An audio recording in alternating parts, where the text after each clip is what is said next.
ஆண்டாள் திருவடியிலே சரணம் சரணம், அநேக கோடி சரணம் சரணம். அடியன் ஆண்டாள் பாஸ்கர் பேசுகிறேன்.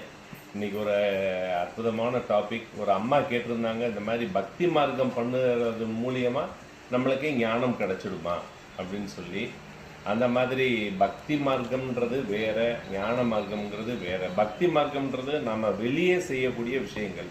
ஒரு கோவில், ஆலயங்கள், அங்கே போய் பூஜைகள் பண்ணுறது, தேர் திருவிழா, இதெல்லாம் வந்து பக்தி மார்க்கம். ஞான மார்க்கம்ன்றது இப்படி வெளி விஷயம் இல்லாமல் உள்ளுக்குள்ளே இருக்கக்கூடிய இறைவனை உணர்தல். இதுக்கு யார் குருவாக இருக்க முடியும் அப்படின்னா, நம்ம உள்ளுக்குள்ளே இருக்கக்கூடிய நம்மளுடைய மனம், புத்தி, இது ரெண்டுமே செயல்பட்டு இவங்களே நம்மளுக்கு குருவாக இருந்து தான் நம்மளை வழிகாட்ட முடியும்.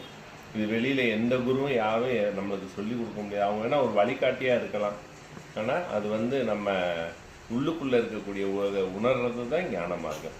ஆண்டாள் பாஸ்கர்.